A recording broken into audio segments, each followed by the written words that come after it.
গাইবান্ধা শহরের গণ উন্নয়ন কেন্দ্র পরিচালিত মাদকাসক্তি নিরাময় ও পুনর্বাসন কেন্দ্র। গত বছরের আগস্টে মানসিক ভারসাম্যহীন ৩৭ বছর বয়সী মুর্শিদ হাক্কানীকে এখানে ভর্তি করেন তার পরিবার।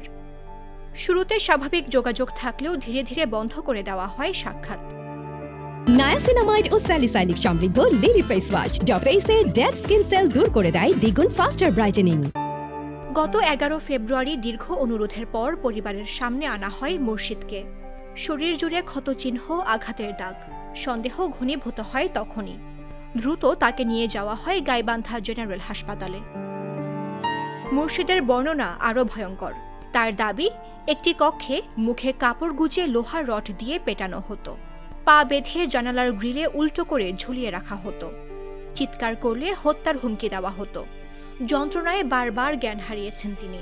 এতদিন ৪ মাস ১৫ দিন যাবত ওখানে ছিল। সবসময় নাকি মারধর করতো, আমরা গেলে দেখা করতে গেলে আমাদেরকে কিছু বলে না, নিষেধ করতো। ওখানে চিকিৎসাকালীন অবস্থায় তাকে অনেক মারধর করা হয়েছে। এখন হাসপাতালে ভর্তি, তিনি চলতে পারে না, খাইতে পারে না, উঠতে পারে না। যে জায়গাতে যাই চিল্লাচিল্লি করে যে আমার পিঠে ব্যথা হয়, মাথায় ব্যথা হয়, আমার তাড়াতাড়ি তোলো বসাও, এটা বলে। ভুক্তভোগীর বড় ভাই আওরঙ্গজেব হাক্কানী বাদী হয়ে ৫ জনের নাম উল্লেখ করে মামলা করেছেন। অভিযোগ, এ কেন্দ্রে অন্তত ৬ জন রোগী নির্যাতনের শিকার হয়েছেন। চিকিৎসার নামে চলেছে শারীরিক ও মানসিক নির্যাতন। হাত পা বান্ধিয়ে নটকাইছে, 2 ঘন্টার মধ্যে ধরে আমাকে পিটাইছি। কেউ রেস্ট নেয় না, সমানে পিটাইতে আছে, ডাঙ্গের উপর ডাং পড়ছি, হাতে পায়ে হাঁটু অ্যাঙ্গেলের সঙ্গে বান্ধিছে। এর আগেও ২০২২ সালের ৩১ মে নাইম নামের এক রোগীর ঝুলন্ত মরদেহ উদ্ধার করা হয় এই কেন্দ্র থেকে। পরিবারের অভিযোগ থাকলেও রহস্যের জট খোলেনি আজও। ও যখন একটা পেশেন্টকে গলা চিপে ধরছে মারার উদ্দেশ্যে, দীর্ঘদিন ধরে একের পর এক প্রতিদিন টর্চার করতেই ছিল, কারো না কারো গায়ে হাত তুলতেছে। আমাদের তো সবকিছু রুটিন মাফিক চলে, তো সেই রুটিনটা যখন ফলো করতেছে না তখন তো ফোর্স করা হয়। এটা তো হচ্ছে ওদের মধ্যে এটা পরম্পরার মতো করে চলে। ফোর্স করার ক্ষেত্রে তখন হচ্ছে ও যখন একটা পেশেন্টকে গলা চিপে ধরছে, যখন দীর্ঘদিন বারবার এই জিনিসটা হচ্ছে, তখন পেশেন্টরাই সবাই উত্তেজিত হয়ে, সবাই তো ড্রাগ অ্যাডিক্ট, সবাই তো মানসিকভাবে ভারসাম্যহীন, তাই না?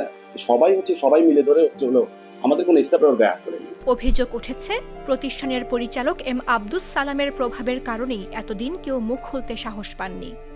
তবে তার সঙ্গে যোগাযোগের চেষ্টা করলে অসুস্থতার কথা বলে ফোন কেটে দেন তিনি। প্রশাসন বলছেন ৫ জনের নাম উল্লেখ সহ মামলা হয়েছে। বিষয়টি তদন্তনাধীন। পরিচালক পর্যায়ের ইন্ধন রয়েছে কিনা খতিয়ে দেখা হবে। ভিকটিমের ভাই অরঙ্গ হাক্কানী বাদী হয়ে ৫ জনের বিরুদ্ধে লিখিত অভিযোগ দায়ের করেছে।